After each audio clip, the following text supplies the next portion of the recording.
तो जब भी हम ये सुनते हैं कि किसी भी व्यक्ति को डायबिटीज़ है, तो अक्सर यही कहा जाता है कि क्या इसका कारण हो सकता है कि आप ज़्यादा मीठा खाते हो, तो लोग मीठा खाना बंद कर देते हैं। मैं जानना चाहूँगी कि इसका रियल रीज़न क्या हो सकता है? क्यों किसी को भी डायबिटीज़ जैसी समस्या हो जाती है?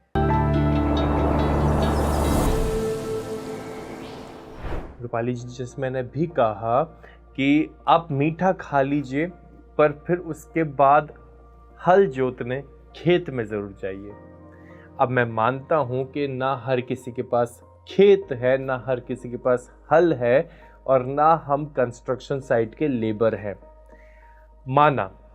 पर फिर भी हम अपने लाइफस्टाइल को, अपने कॉर्पोरेट लाइफस्टाइल को, अपने बिजनेस लाइफस्टाइल को भी मैनेज कर सकते हैं, अपने आप को अभ्यास करवा सकते हैं, अपने आप को सैर करवा सकते हैं, अपने आप को हिला डुला सकते हैं, अपने आप को समय से सुला सकते हैं, अपने आप को सही खिला सकते हैं।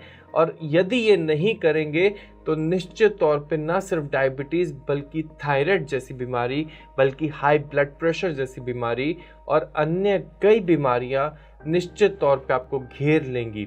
डायबिटीज़ के पीछे अन्य कई कारण हैं, जैसे कि आप यदि समय से नहीं सो रहे, अगर आप बहुत ज़्यादा स्क्रीन कंज्यूम कर रहे हैं, अगर आप बहुत ज़्यादा शॉर्ट वीडियो कंटेंट को कंज्यूम करके अपने माइंड में हैफिज़ड क्रिएट कर रहे हैं, जिसकी वजह से आपके थॉट्स प्रोसेस नहीं हो पा रहे हैं, आपके माइंड में स्पैम फोल्डर जो है वो ओवरलोडेड है, जिसकी वजह से आपके माइंड को क्लैरिटी नहीं मिल पाती कुछ भी करने की, और आप अपने डेली चोर्स को भी स्केड्यूल नहीं कर पाते ठीक से, जिसकी वजह से आपका दिन डिस्टर्ब्ड रहता है, जिसकी वजह से आपकी स्लीप डिस्टर्ब्ड रहती है, जिसकी वजह से आप सुबह रिजुविनेटेड महसूस नहीं कर पाते।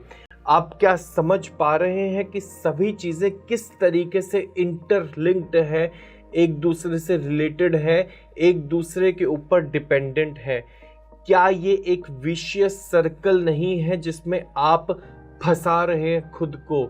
आप एक चीज़ खराब करने चलते हैं, आपकी 10 चीज़ें खुद ब खुद खराब हो जाती हैं।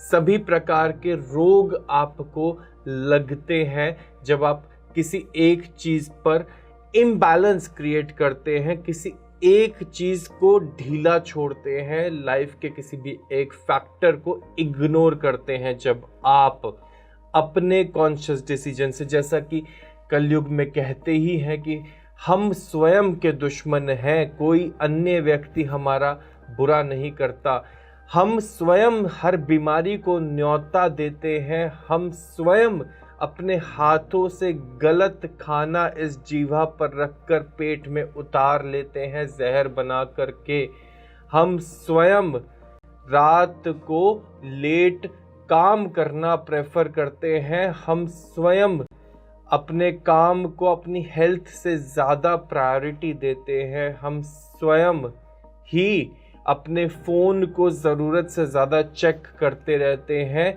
हम खुद से ज़्यादा प्रायोरिटी कम्युनिकेशंस को देते हैं कि दूसरा व्यक्ति मेरे बारे में क्या सोचेगा, उसके बारे में हम ज़्यादा ध्यान देते हैं। यही कुछ डिसीजंस आपको एक विशियस सर्कल में, एक रॉन्ग लूप में फंसा देते हैं, जिसकी वजह से आप सभी बीमारियों को न्योतने लगते हैं।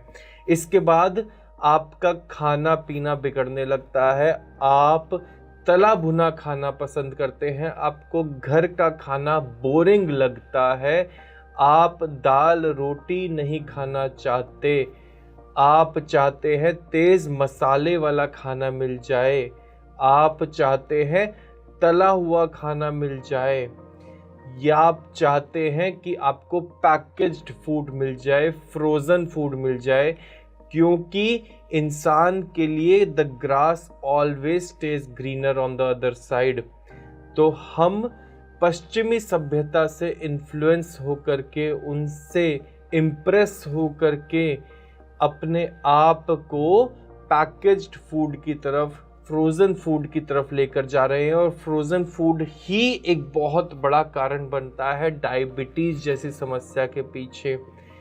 आप शॉर्ट टर्म ग्रैटिट्यूड ढूंढते हैं और शॉर्ट टर्म सॉल्यूशंस ढूंढते हैं, इसीलिए आप जाते हैं मेडिकेशंस की तरफ कि एक गोली खा लूँगा और सब कुछ ठीक हो जाएगा। वो एक गोली अभी के लिए तो सब कुछ ठीक कर देती है, पर भविष्य काल आपका पूर्ण रूप से अंधकार में डाल देती है। वो एक छोटी सी गोली 4 बीमारियों को नहीं 40 बीमारियों को न्योता देती है। वो एक छोटी सी गोली आपके सारे इम्यून सिस्टम को डिस्ट्रॉय कर देती है। वो एक छोटी सी गोली, क्योंकि आपका शरीर, आपकी कुदरत, ये कुदरत हर समय हर क्षण आपको हील करने में, अपने पास बुलाने में लगी हुई है। पर आप इस कुदरत पे, आप इस इम्यूनिटी सिस्टम पे जब विश्वास नहीं करते, तब आप उस दवाई की तरफ अपने आप को आप अथॉरिटी दे देते हैं कि मैं कुछ एक्शन लूँ और मैं अपने आप को ठीक करूँ। जब आप अथॉरिटी लेकर के उस दवाई का उपयोग करते हैं तो आप अपने आप को बीमारियों की तरफ धकेल देते हैं। आप पानी नहीं पीते सादा, आपको चाहिए या तो रेफ्रिजरेटेड पानी, ठंडा पानी, उसमें बर्फ डली हुई हो ताकि स्वाद आए जीभ पर। जीभ के स्वाद की वजह से आप शरीर को खून के आंसू रुला देते हैं। आप सादा पानी प्रेफर नहीं करते, आप कहते हो उसमें कुछ ठंडाई मिलाओ, उसमें कुछ रूह अफ़ज़ा मिलाओ, उसमें कुछ मिलाकर मुझे दो तो मुझे स्वाद आए। और यही स्वाद में जीवन नीरस हो जाता है। कई कारण हैं।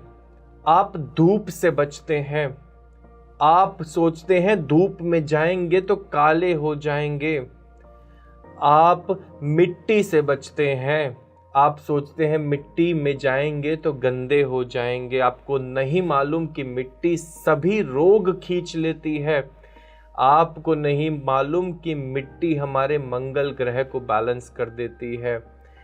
आप धूप में जब जाएंगे तो ही आप हील करेंगे, क्योंकि सूर्य देव ही हमको हील करते हैं, मिट्टी ही हमको हील करती है, कुदरत ही हमको हील करती है। आप सांस लेना भूल जाते हैं, पूरा दिन निकल जाता है, हफ्ता निकल जाता है। मैं कई लोगों को जानता हूं जिन्होंने पिछले कई सालों से ये नहीं किया। इतनी बेसिक हमारी मूलभूत हमारी चीज को टेकन फॉर ग्रांटेड लेते हैं। सांस नहीं लेते लोग। सांस लेना माना सेमी वॉलंटरी प्रोसेस है। हम चाह कर भी सांस ले सकते हैं, वॉलंटरी रूप से भी सांस ले सकते हैं, और इनवॉलंटरीली रूप से भी श्वास चलती रहती है। इसीलिए इसको सेमी वॉलंटरी कहा जाता है। पर कभी कभी इसको इनवॉलंटरी रूप से चलने देना चाहिए, जब हम व्यवसाय में हो, जब हम किसी और कार्य में हो, माना।